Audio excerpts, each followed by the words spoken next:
Hello, my friends, and welcome to PostScript. It's great to have you with us today. We're going to have an interview today with Isabelle Benarous, who is going to be with us at Transition Talks here in Berkeley Springs on the 15th of June. Hello, Isabelle. Nice to have you here. Thank you, John. Nice to be with you and to talk about this future event. Yeah.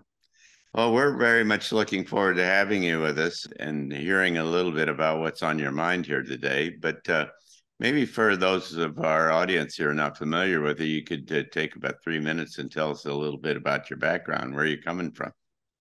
Sure. So I help people resolve emotional conflicts that are connected to health issues, but not just health issues, because sometimes we are on a life path that we feel is not exactly ours. And we have desires, but we are unable to create in our lives what we consciously dream about. So my background is in biological decoding, bioreprogramming, neuro-linguistic-programming as well. And I help people change their lives. And most of the time also when they have an illness, find the root cause, find the emotion that is attached to the illness, and resolve the conflict that is linked to the stress that is connected to that illness. So that's what we do with bioreprogramming. This is very interesting, and this is why I invited you to come and be with us, because you're really out on the leading edge, on the forefront of something that points directly at the future. That is to say that the new world that's emerging is going to really be new and different, and it's going to clearly be based upon a fresh, expanded understanding of how reality works. And to my way of thinking, it's kind of an extension of the basic idea that everything is electricity or everything is light. That's synonymous. That's saying the same thing. And that therefore all of the kind of downstream things like sound and light that we see and operate with and so on, all can affect the basic composition of the physical reality that we understand. And can you talk a little bit about that? Yes, so from what I understand, what you explain now, it's about energy and it's about what we create, the reality that we create. And so the link that I can make with what you just said is that we create our own reality. For a long time, we thought, okay, it's what I think about that I can manifest. Some of it is true, but it's not complete because there's another layer. What about what my subconscious mind is capable of manifesting in my life based on my programs? So we have some powers when we have the capacity to understand those programs. Some of them do not belong to us because we download them when we're in the womb. Our life really starts at the moment of conception. It doesn't start just when we're born.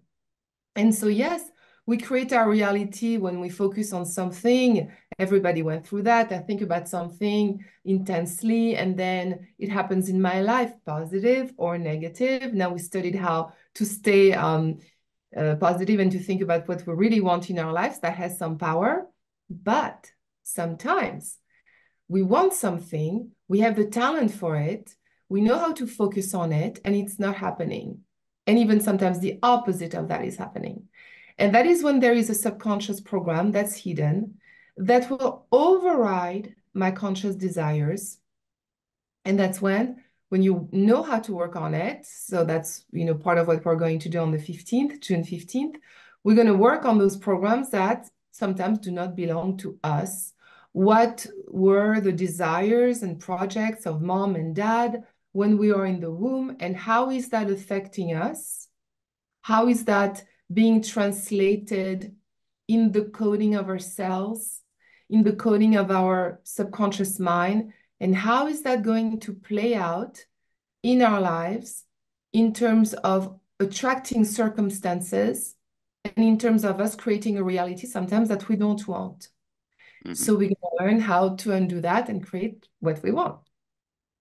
So that's a wonderful kind of generalization and it's an extension of the whole idea of manifestation. It's an embellishment of that. But in particular, I guess what brought you to my attention early on was that your approach to healing is all about sound and words, and that in fact there's this direct correlation. It's almost like royal rife and the fact that individual cells and so on have a unique electromagnetic signature, and what you're saying is in a perhaps larger than just individual cells, but that each organ or other aspects of our life has a unique kind of audible signature, perhaps, and that we can essentially talk to and influence the behavior of those things and heal, and people can get healed because of that. Yes, so the words, it is true that, first of all, we could call our organs of emotions. And very often an illness is connected to an emotion that I did not verbalize. I didn't say what it meant to me in one moment in time to go through this shock or this trauma. Today, maybe I don't even remember it. It happened 5 years ago. It happened 6 months ago. And that shock, that trauma, crystallized itself, we could say, in an organ based on the language that I didn't have at that very moment to use to express to someone what this story meant to me. So that's how words are really important. And then, so each organ has a meaning, and we already have a sense of that. Maybe something happens in life and I'm very upset. I have a high level of stress. My stress is unmanageable because I cannot swallow what was done to me. That's my perception. But it could also be for someone else that the same event means I can't digest this. So that's going to be a different emotion. Some people may think, well, I can't visualize, I can't see this. This is horrifying to me, to my eyes. So for one event, which we could imagine the same event, but different people, for each person, it's going to have a different meaning. And so that's how we cannot generalize an illness in terms of each event will create the same illness. It's more each individual with their own perception about that very event will create a health issue based on how their perception of the event will manifest internally. So words are very important. Why? Because first, if I can help someone verbalize what it meant to them at that very moment, because I'm going to be able to go back in time and visit the high moment of stress, what they could not express, words are going to be very important because they're going to be able to say with their own feelings and their own words about that story. It's going to be out of their system through language. And the second layer to that is that through language that I can use, I can also help them reframe that story. Because if they change their perception about that story, which created stress based on their perception, they can also change their perception 5 months ago, 6 months ago, yesterday, whatever happened prior that created stress. And the beauty of this is that not only it will help to express what it meant, but it will help further reframing that story by looking at it differently. So words are very important because what is it that we have as human beings to use? It's our communication. And so there is the conscious mind and the subconscious mind. We also have to understand the language of the subconscious mind. The subconscious mind is very primal in its language. That's why, an emotion can be felt in terms, I can't digest this. I can't swallow this. Those are primal emotions. So we need to learn how to read those primal emotions and, help a person go to that most primal state, we could say, or that feeling that is the closest to the visceral feeling that they had that they could not express. And that's how words are really important in this work.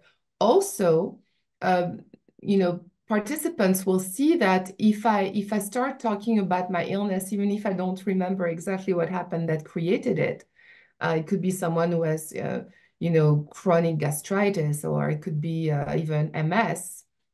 It could be worse, it could be a cancer, it could be a backache. If I ask someone, tell me about your backache, what does that mean to you to have that backache? Unconsciously, without knowing it, their words is going to describe to me the origin of that story, because it's gonna actually talk about that event that is at the root of the health issue that they are expressing. So we are going to work with words and understand our emotions, and also go back in time and understand some of those perceptions and emotions that we downloaded, which do not even belong to us. So that's fascinating to discover that. Well, this is, yeah, it's a wonderful thing, because what it says is that you can get to the essential aspects of who we are in physical terms and the operation of our system uh, completely without any kind of invasive kind of approach. That that it that the system we are responds to the larger environment in terms that conventional science and medicine just really doesn't understand. Uh, in certain ways, you could almost say the bedside manner of a physician translates into an individual, healing faster or something, but nobody knows really in those terms what that means, why that works that way. And what you're describing essentially, it seems to me, is a variation of the same kind of idea, and that is that there is this interaction with words, energies, and so on that can really get to the crux of a very serious kind of problem and help somebody kind of resolve it. And what comes to my mind is something like PTSD. So if you've got some young person who's been in a horrible kind of situation in a war or something, and it's this trauma that's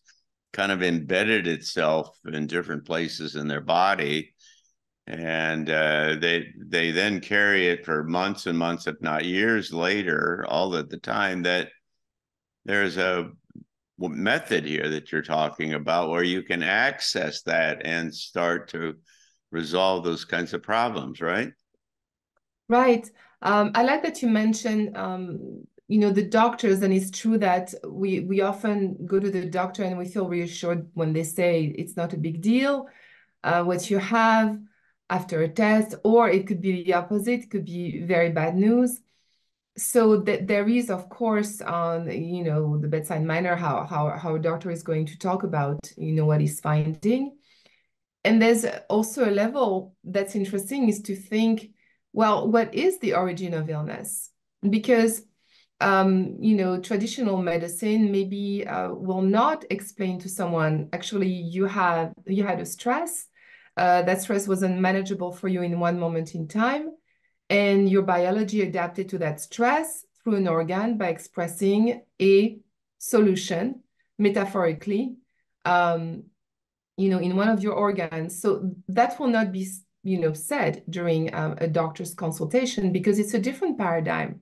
So we're also going to learn, this paradigm about what is the origin of illness, what is the backache. Maybe it means that I cannot support myself financially. The doctor is not going to talk about that. So, and for PTSD, it's what's interesting is there is for any illness a positive function. Why would the brain want to continue to stay stuck in one moment in time when it was extremely stressful? And why would the person's brain want to be stuck there? Well, it's simply because it doesn't want it to reoccur. So if I am in a state of a fight or flight and fear, then I have maybe more chances if a similar event or a similar attack or similar trauma is going to come at me, to be prepared. So we could say metaphorically, I'm not going to forget that. I want to stay there. So what's interesting with this type of problems is we could ask the question, but why do you want to hold on to this and revisit that problem and put it back again in your future when it's already past? It's in the past already. So that's why the notion of reframing and changing the perception about what it means at that moment, that shock, because anything terrible can be transformed based on how I look at it. Some people have said to me, they lost a loved one, for example, and they said, I've decided at that moment to make the worst day of my life the best day of my life, because I had to realize that, yes, I lost, my son when he was in his 30s. I can look at it as it's horrifying. I can also look at it as I had him for 32 years. So what can I be grateful for? I could have never had that. And this is just an example. So there are many ways to reframe an event that is resourceful, and we're never saying that it's going to take the pain away entirely, but it's going to take the pain away enough so that my stress about it is now compatible with life. And I can remember, and I can be sad at times, but I can also function. And I don't live in melancholy. I don't live in my life in a state of sadness forever, which some people do. So They carry an event from the past. I have friends who've been abused when they were children or something like that, and they just never forget it, and they just go on later, and they're much later in life carrying that memory and keep playing it over and over again. yes, because in a way that is a place also that is familiar, that is common, that keeps alive someone. When we learn, the grieving technique, we also understand to look at someone passing, for example, or a form of abuse. In the abuse that you're mentioning, we could ask ourselves, what did that happen?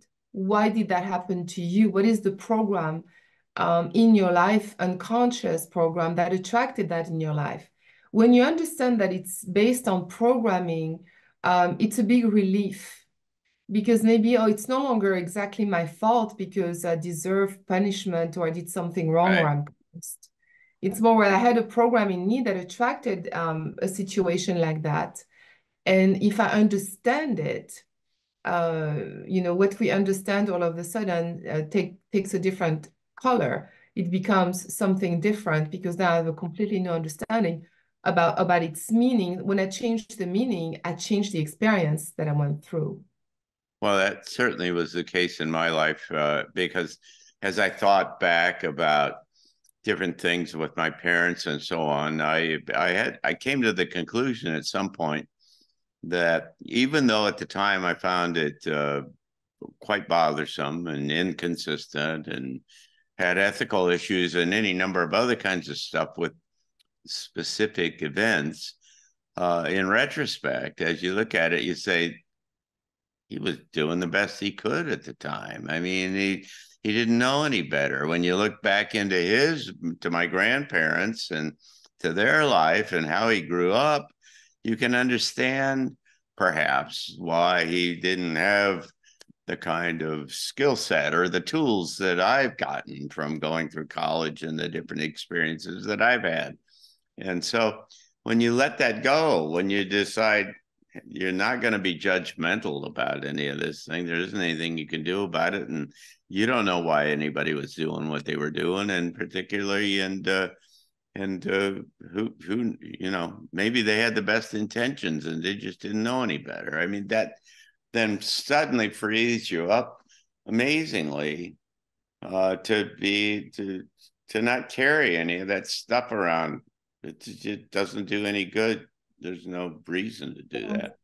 Yes, exactly. It's beautiful when we reach that space where we can let go because, like you said, we understand the positive intention of the person mixed with their limitations.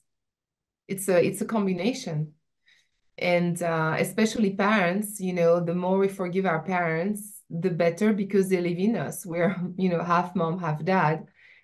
So, my sense is that when we reject a parent very much because of a difficult relationship or things they did when we were growing up that were too hard, or then the part that we reject now lives in us.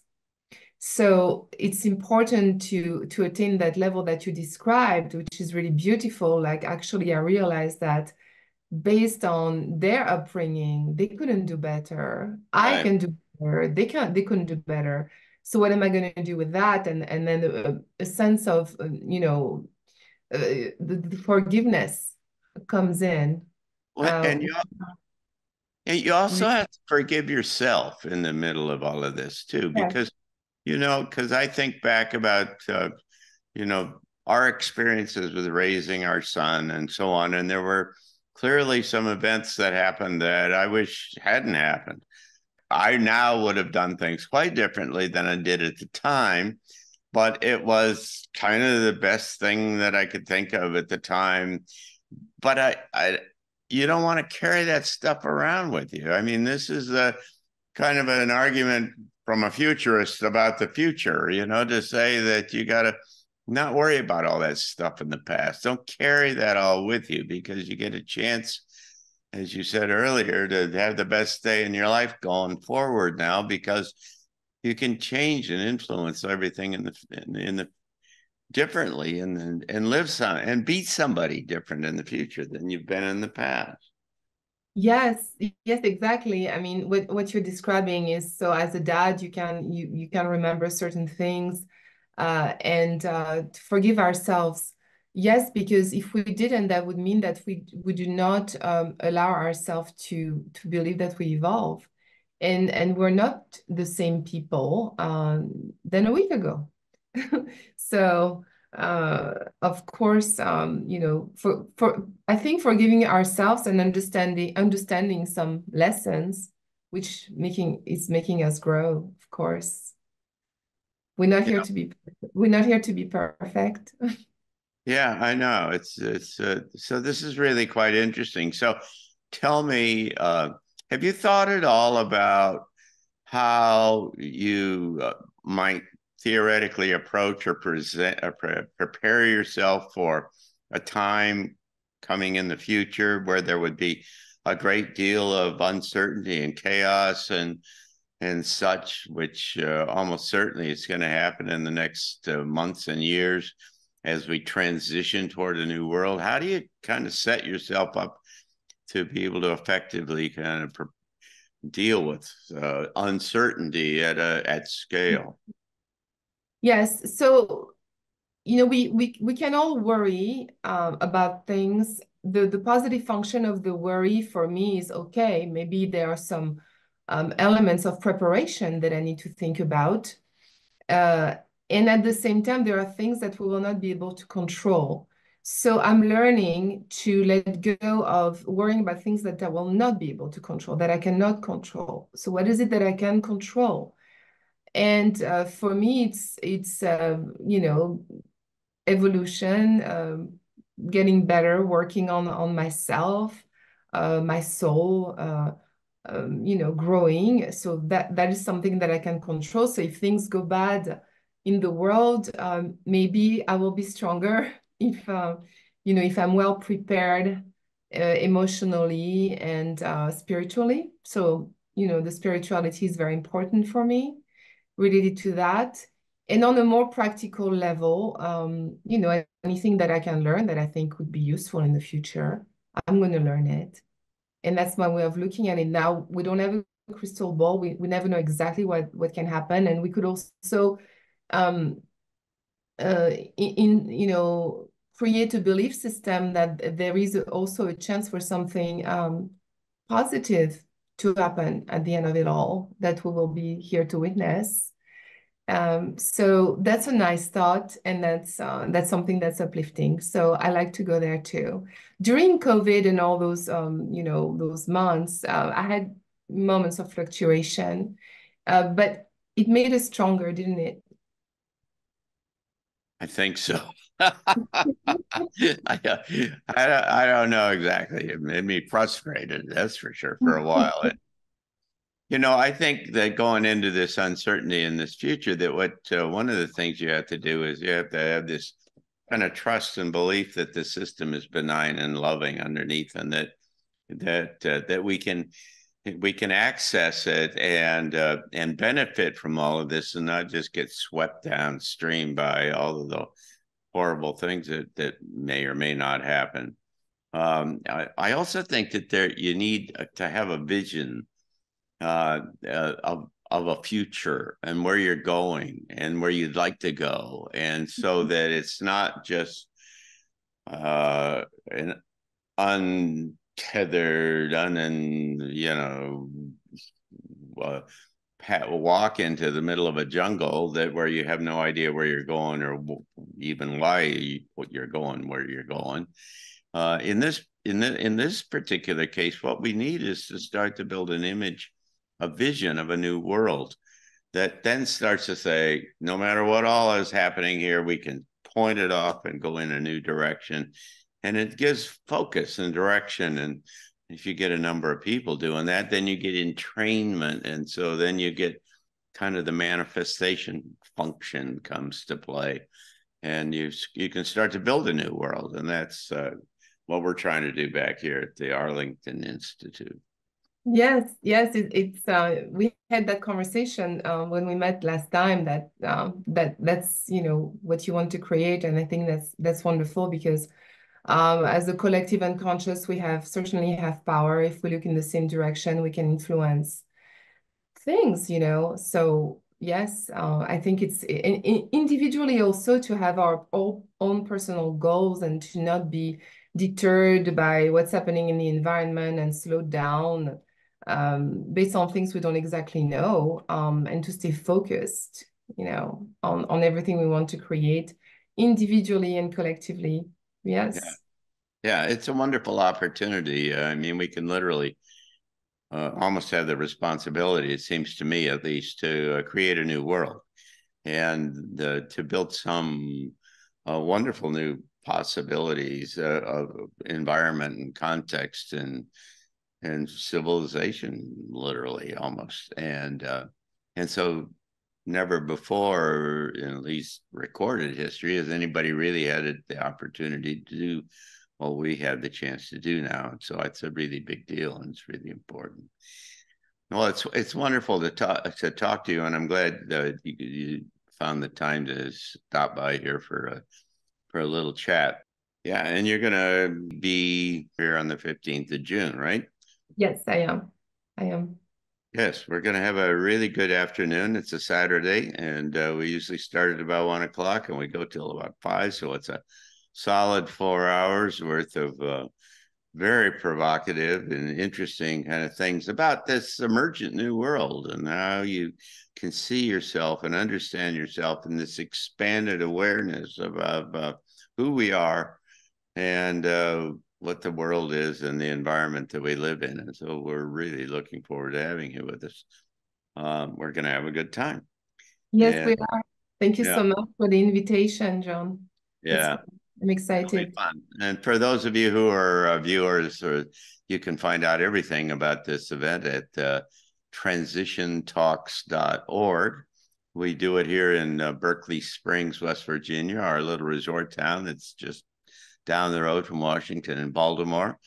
And we do it live at a resort, and then we live stream it all over the world. And so no matter where you are, if you're interested in hearing about this wonderful, participating with us in this wonderful day with Isabelle, then check it out at transitiontalks.org. And thank you. Isabelle. This Thank you, is great. Sean. I'm looking forward to it. Me too.